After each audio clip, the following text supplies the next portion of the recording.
Okay, so this work, we're going to talk about learning theory, specifically about proper learning and optimal sample complexity bounds and when they're achievable by proper learning. And this is joint work with Olivier Bousquet, Shai Moran, and Nikita Zhivatovsky. Most of what I'll talk about appeared at Colt this year, and then I'll also mention some things that are in progress or follow-up works. Okay, just to, this has already been defined in, I think, a couple of talks so far, but just to introduce the notation for this talk, I'll define PAC Learning. So in PAC Learning, there's an instance space X. This is if you want d-dimensional reals or something. Then there's a label space, and we'll just talk about binary classification. So the label space is 0 and 1. And then there's a concept class. This is a set of what I'll call classifiers, which are just functions that map X to Y. There's some distribution P on the space X, and there's a target concept F star, which is contained in the concept class. And both P and F star are thought of as being unknown to the learning algorithm. And then for any classifier, H, we define the error rate of H as just the probability that it disagrees with F star on a random point from P. So the algorithm doesn't know anything about P or F star, but what it does get are IID samples. So there's some data points, x1 through xn, that are sampled IID according to the distribution P. And it gets to see those xi's and also their labels, the target concept labels, F star of xi. So that's the input to the learning algorithm. And then it outputs a classifier H hat.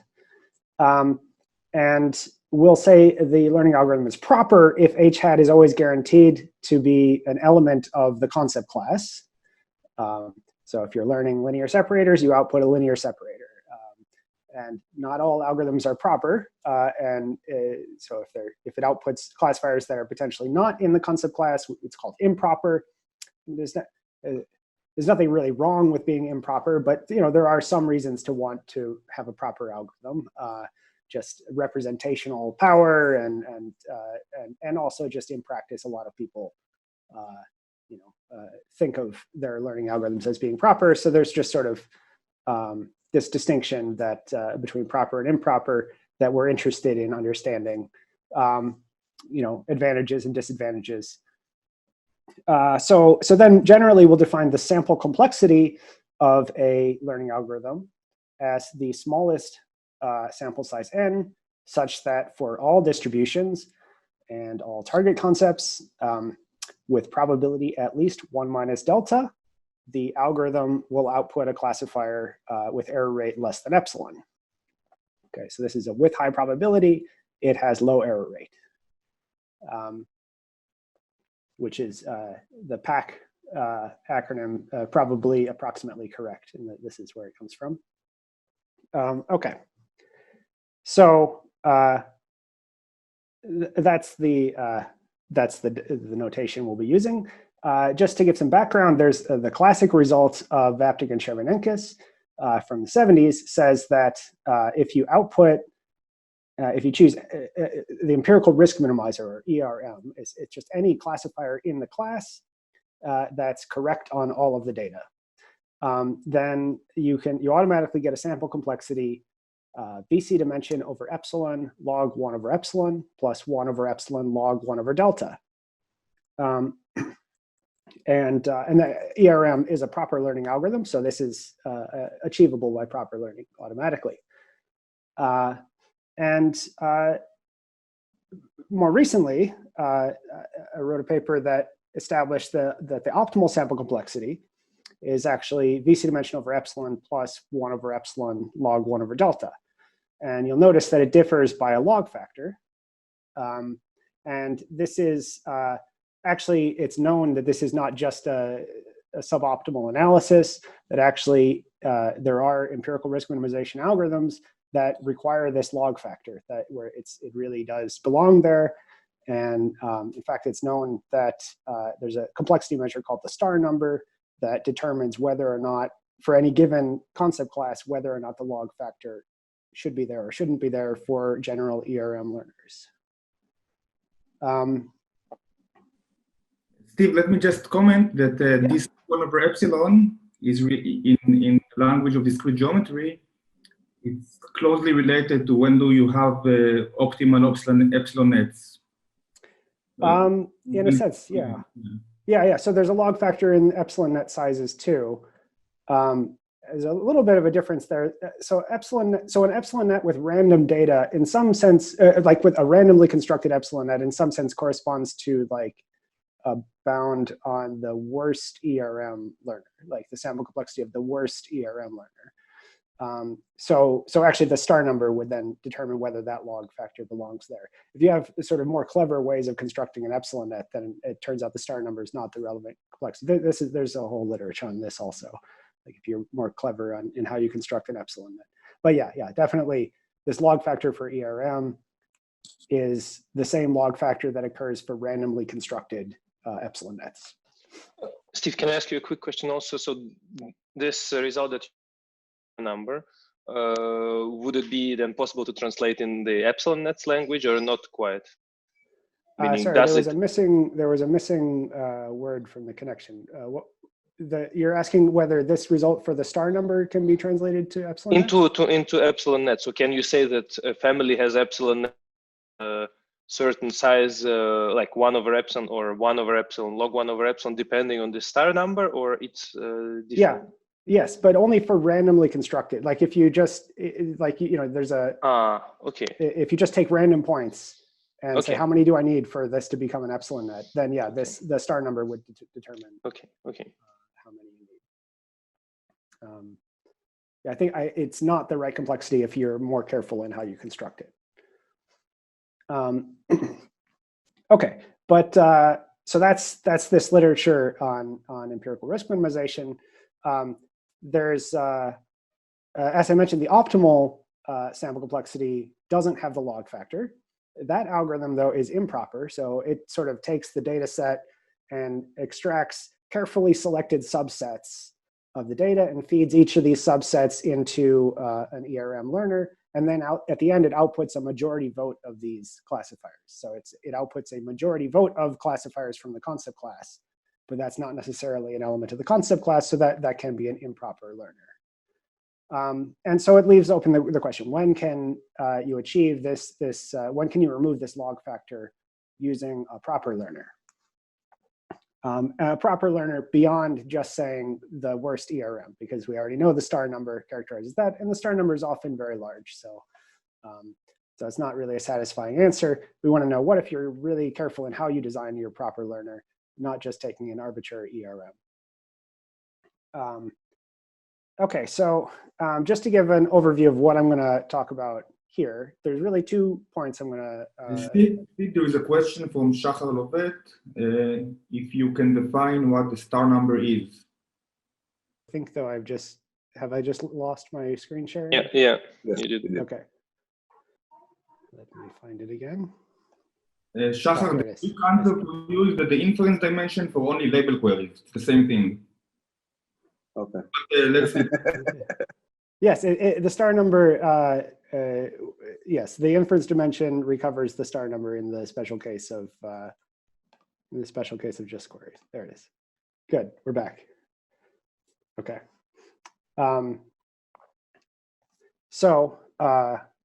Yeah, so and just for other folks, I can maybe even, can I write? I can write. It's best to put it here maybe. The star number is just the maximum S such that there exists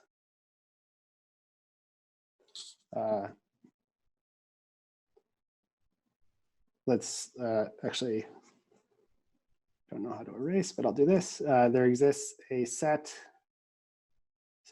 of X cross Y realizable,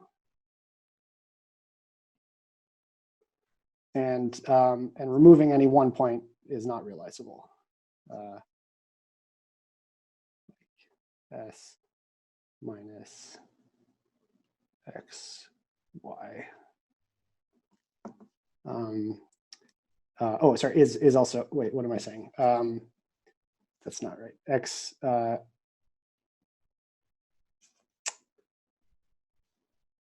flipping any one label is also realizable. That's what I mean to say. So you have a realizable set, and every adjacent set is also realizable, like flipping any one of the y values. Right, so it corresponds to a degree in the one inclusion graph. That makes any sense. We'll see a very related definition in a moment, and maybe that'll be, well, in a little bit. Okay, good. So, yeah, getting back to the high level of it. So we'll say, so we have two questions to address. So one, when is the optimal, or when can you remove the log for a proper learner? And then the other question we're going to look at is specifically for linear separators. There's an old question from Vapnik and Chervenenkis about when is the support vector machine, which is a specific algorithm I'll define, optimal. And we'll answer both of these approximately. So for the first one, there's a quantity called the dual Helly number. And actually there's three different quantities that we'll talk about that are all related to each other. And this sort of gives a picture of when this log factor can be removed for general proper learners. In the second case, we'll just completely resolve the question. And in fact, this will follow from a general theory of stable compression schemes. There is this type of compression scheme called the stable compression scheme, and then there will be other implications for this as well for other kinds of classes and other such results. Okay. I'm going to start with the second question because it's like simpler and I can describe everything in full detail. Okay, so the support vector machine. So again, so the scenario here is we're learning a linear classifier in, say, p-dimensional reals. The support vector machine is a classic algorithm for this, which it just outputs the maximum margin linear separator, the maximum L2 margin separator. And this is, again, in the realizable case, so we're assuming the data is separable by some linear separator, and it will just pick the one with the largest margin. Now, if you express that as an optimization problem, and then you look at the dual of that problem, you can quickly figure out that the solution of that optimization can be expressed as a linear combination of the data. And in fact, in that solution, some of the coefficients in that linear combination will be 0, and some of them will be non-zero. And in fact, the ones that are non-zero, it takes a bit of work, but you can show that the ones that are non-zero are exactly on the margin. Those are called the support vectors. They're the ones that are exactly intersected by the parallel lines. Then you can, by the Karathi-Adori argument, you can then show that in fact there exists some solution that has only p+1, only dimension +1 non-zero coefficients. So you can express this max margin separator as a linear combination of the of some dimension +1 of the data points. So and in fact, it has this property that you express the solution on them, meaning that you can just run the SVM algorithm on those data points and you'll get the same separator. So it's also the max, yeah, so it'd be like these data points. And so it would also be the max margin separator on those data points, on just that subset. Yeah, but when you're using a kernel, then sometimes the dimension becomes infinite. That's right, yeah. So here, and I will mention in a little bit what about like margin-based bounds and things like that. So, but the first basic bound that we're going to talk about here is just a dimension-based bound. And so, yeah, so here a result is just that there exists some dimension +1 points. And yeah, and this fact that you can express it in terms as a linear combination of the data is very important for these kernel methods that allow you to sort of implicitly find a max margin separator in a high dimensional space without actually representing that space explicitly. Yeah, and so anyway, so I'll mention margin bounds in a little while, but for now, just talk about dimension bounds. Generally, this type of algorithm, an algorithm that takes a chooses a subset of the data and represents its hypothesis, represents its classifier, just using the points in that subset, that's called a compression scheme. So generally, we can define a compression scheme of size L. It's a kappa and a rho. Kappa is called the compression function. Rho is called the reconstruction function. And it's defined as follows. For any realizable data set, kappa of S, it selects a subset of the data. That's the compression function chooses a subset of the data. And then if you feed that into the reconstruction function, you get a classifier. And to be a valid compression scheme, that classifier should be correct on the original full data set. Okay, and we say it has size L if it always chooses at most L of the data points. Okay, so yeah, generally, the sample complexity of a compression scheme of size L is a classic result. It's known to be at most L over epsilon log 1 over epsilon plus 1 over epsilon log 1 over delta.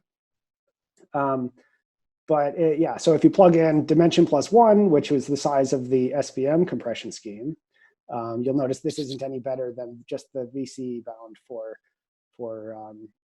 general ERM learner. So, okay, that doesn't solve it. And there's a long history of people working on, can this be refined and in what circumstances?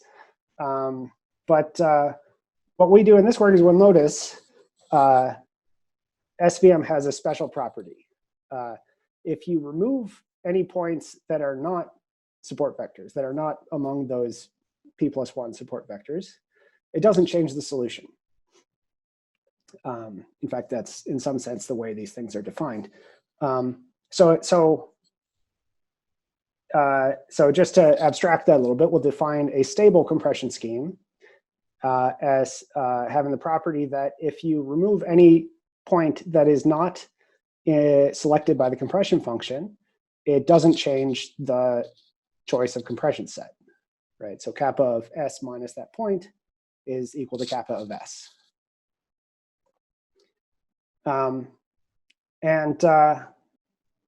Okay, and then it turns out what we can show is that stable compression schemes do remove the log. So for any stable compression scheme of size L, it achieves the sample complexity L over epsilon plus 1 over epsilon log 1 over delta.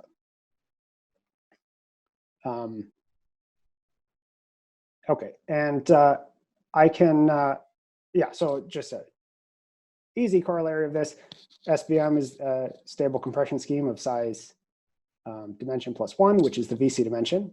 So SVM indeed achieves this VC dimension over epsilon plus 1 over epsilon log 1 over delta, the optimal sample complexity.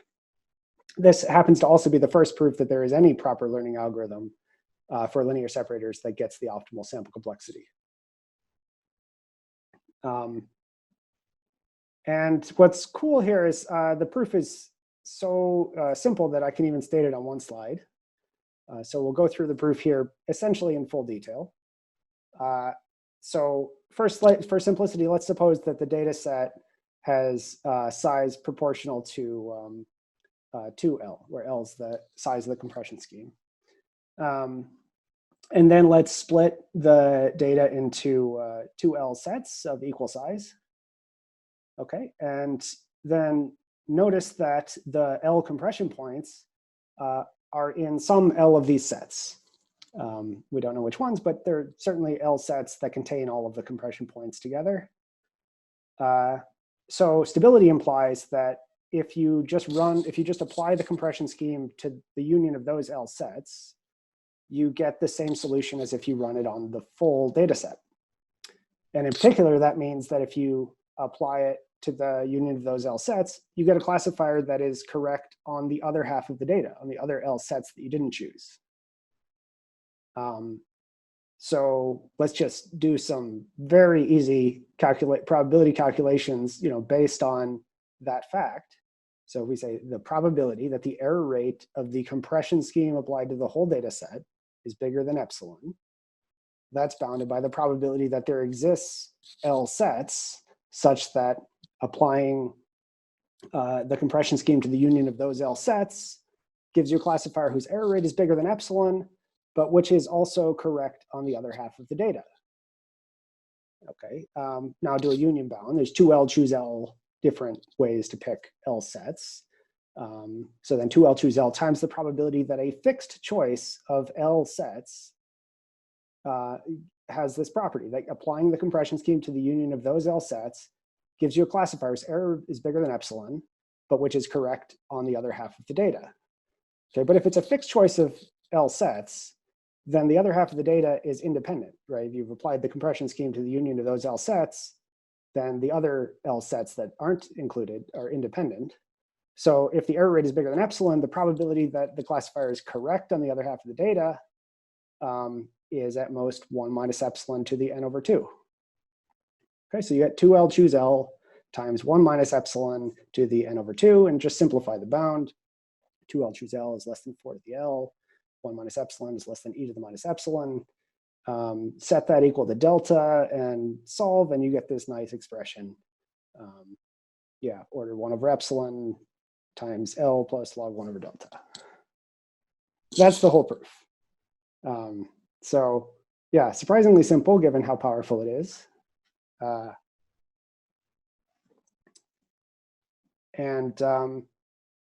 Yeah, so then we have this result for stable compression schemes. And we applied it to get this result for SVM. Yeah, as was mentioned earlier, sometimes when we talk about SVM, we're also interested in what are called margin bounds. You can get a bound on the error rate just in terms of the margin of the separator. And that way it has no dependence on the dimension, and you can apply it with like kernel methods that have implicitly infinite dimensional spaces. And indeed, in some follow-up work with Arya Kantorovich, we applied similar reasoning to get margin bound that also removes a log. So the previous best. So this says if the data are contained in a ball of radius r, and the separation between the positives and negatives, the size of the margin is gamma, then you get this 1 over sample size. I guess I've been using n, but yeah, 1 over sample size, r squared over gamma squared plus log 1 over delta. And yeah, the previous best bounds had a log m on that r squared over gamma squared. So this also removes a log. Okay. And then there's other things you can do. So once we have this result about stable compression, we can apply it to a lot of different scenarios. Turns out maximum classes. So a maximum class is any concept class where Sauer's lemma is always tight. It turns out that there is a proper stable compression scheme for maximum classes. It's a little complicated to describe what it is, but it's in this paper that I've cited here. And so that just as a corollary, you get that maximum classes are properly learnable with optimal sample complexity, and that also was not previously known.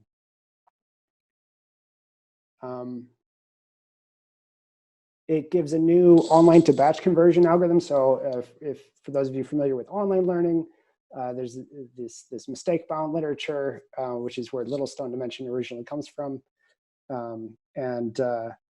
Yeah, so it gives a result that says for any online learning algorithm, if it has a mistake bound M, if you just run it through, you get an IID data set and just run it through the data in cycles until it stops making mistakes, and then output the last classifier. So it turns out that corresponds to a stable compression scheme. And so as a result, you get a sample complexity, the mistake bound over epsilon plus 1 over epsilon log 1 over delta. That was known for a different online to batch conversion algorithm, but it was a much more complicated algorithm where you would sort of like run it, remember all the classifiers in between, and then pick one in a validation set. But this one, you just run it through until it stops making mistakes, and then output the classifier. And yeah, some other results, intersection closed classes, some implications for active learning. Yeah, I think I'll just skip those things for time. So that was like, well, question 2, part 1 of the talk.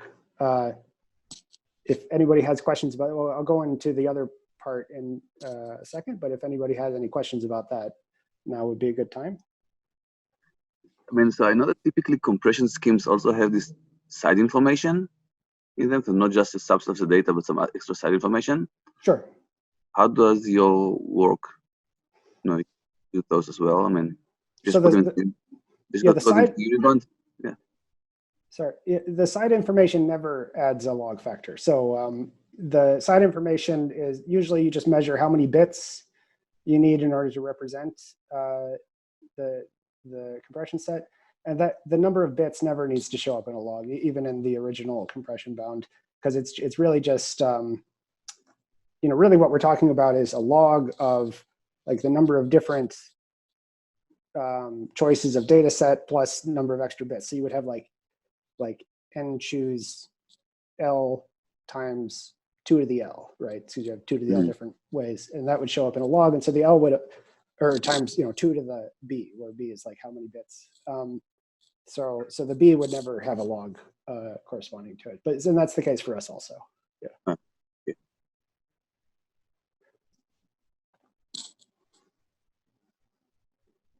Okay, good. So move on to the other half of the talk. Here, yeah. So again, the question so that was kind of stable compression schemes, and it turns out that gives us results for asking about in what scenarios do there exist optimal proper learning algorithms.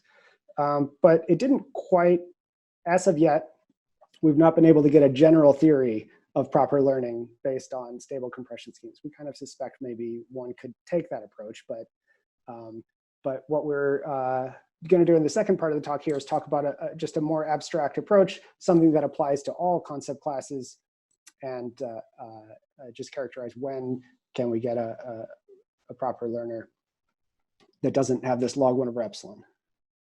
So for this, I'll introduce 3 different complexity measures. So first, we'll say a data set is realizable if, or let's say a subset of X cross Y is realizable if there exists a classifier in the concept class that's correct on that set. And then we'll define 3 complexity measures. So the first is the dual Helly number.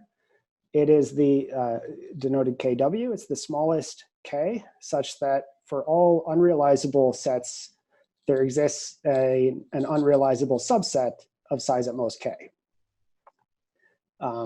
This is not really a new definition. It's been used under various names in the literature before. There was a paper in distributed learning where it's called the co-VC dimension.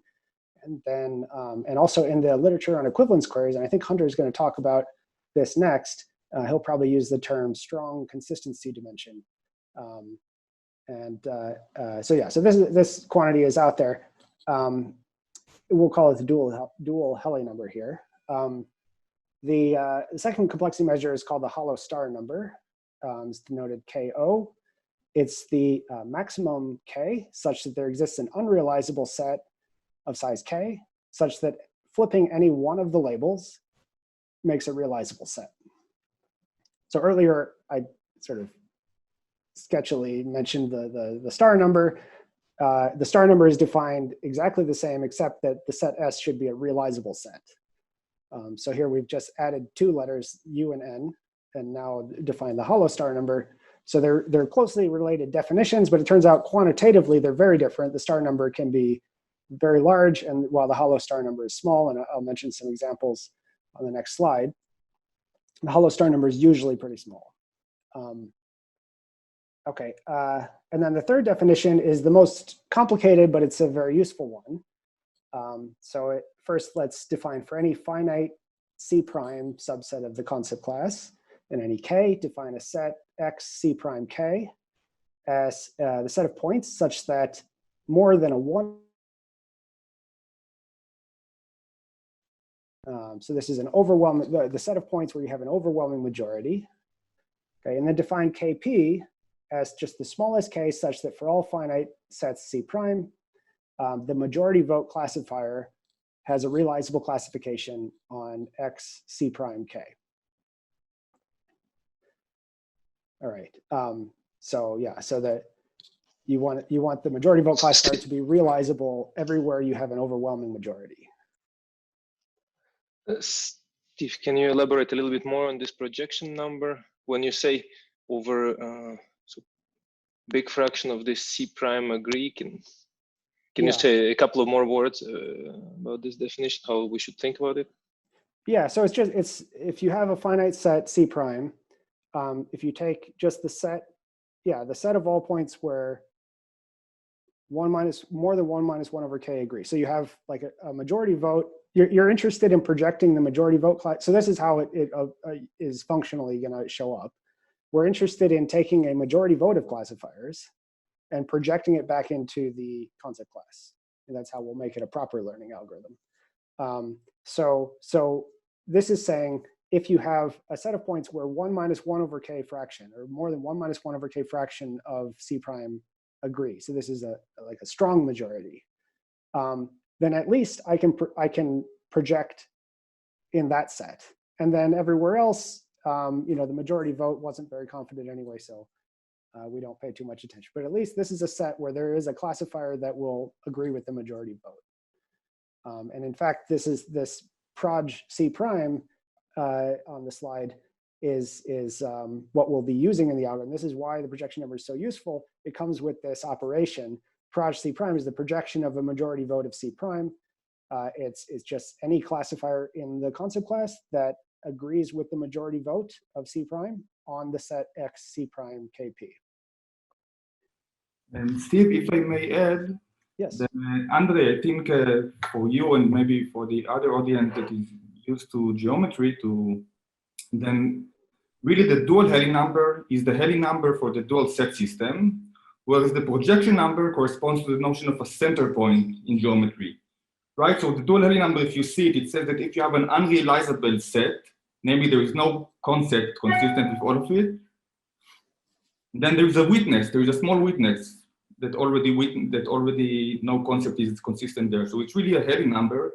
And then, as you know, to prove the existence of a center point, you use Helly's theorem, right? So you take all convex sets that agree, or all convex sets that contain at least 1 minus 1 over d of the points, and you argue that they intersect in a single point using Helly's theorem. It's the same thing here. You take you have a bunch of hypotheses, you think of them as points, and you take all points where they have a very large agreement, and you can project it back to the set because of the same, using exactly the same logic of the derivation of a center point theorem from Helly's theorem. It is exactly the same. Okay, so basically now you proved the second inequality from the theorem, right? Right. Mm-hmm. Okay, thanks. yes, yeah. So we have this theorem that says that the hollow star number is less than or equal to the projection number, less than or equal to the dual Helly number. And in fact, if the dual Helly number is finite, then all three quantities are equal. In this literature I mentioned where these quantities have appeared in the past, where the dual Helly numbers appeared in the past, it's sort of implicitly hollow star and projection would also show up in these papers, but they would always be under the scenario of like finite classes where the dual Helly number is finite. So it turns out these can be different. These complexity measures can be different for infinite classes.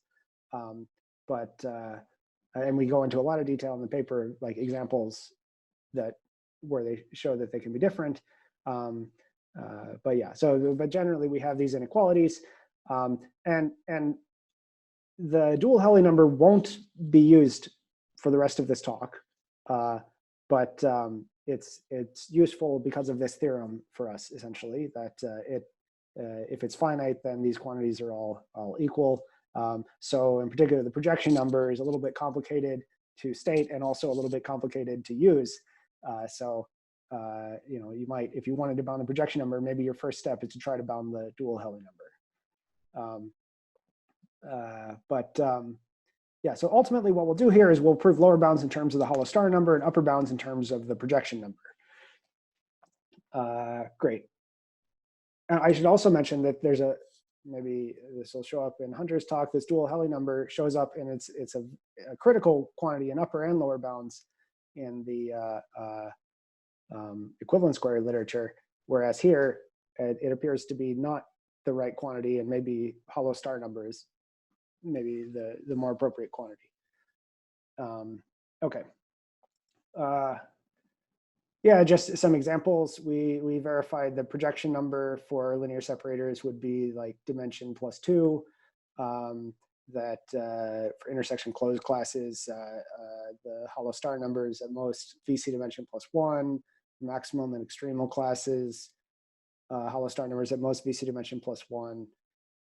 And you can generally, it's no relation, the hollow star number and VC dimension generally don't have relations to each other. So you can have large hollow star number and small VC dimension or vice versa.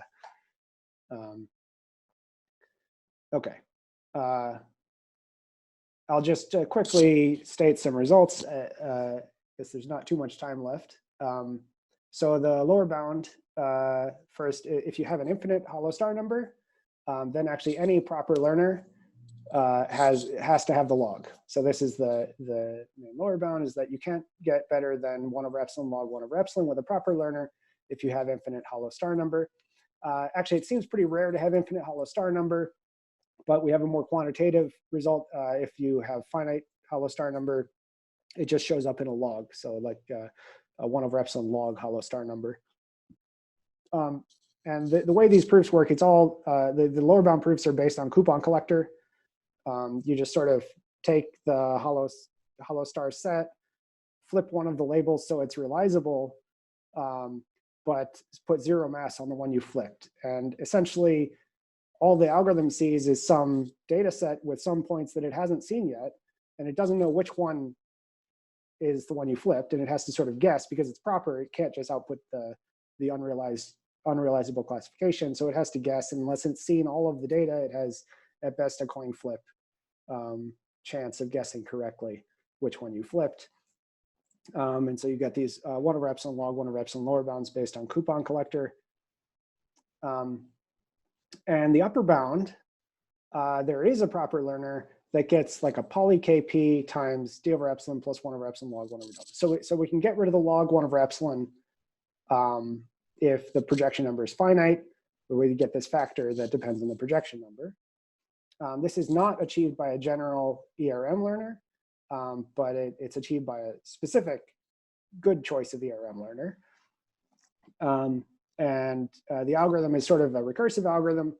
If in step 1, right? So if the data is small, if the data set's small, just output any ERM. Otherwise, let's split the data into KP plus 1 equal size sets, and then do a recursive call where the ith recursive call is on all of the sets except the ith set. So you sort of leave out one data set, recursive call on the union of everything else. So you end up with KP plus 1 different classifiers. And then we use that projection operator to put the majority vote classifier projected back into the concept class. And that's the algorithm. I guess the proof, maybe I won't go through the details of the proof because we're sort of, I see we're out of time. But the idea is it uses this sort of conditioning argument that shows up in all of these papers on the optimal PAC sample complexity, where you sort of boil it down to saying, I've got a bunch of classifiers and I can characterize my error rate in terms of the probability that 2 of the classifiers are wrong at the same time on the test point. And then that can be bounded by just like the probability that one of them is wrong, given that the other one's wrong, times the probability that the first one's wrong. In that conditioning, you can sort of invoke classic PAC ERM upper bounds for the conditional error probability of error, and that turns out to be the right trick, along with an inductive argument. And then all that's left, so we had the 2 parts of the talk, and it turns out you can connect the 2. So yeah, so quantitatively we can say that because of the first part and the second part together, any proper stable compression scheme has to have size at least log of the hollow star number. And then actually a more direct argument can show that it's at least proportional to the hollow star number.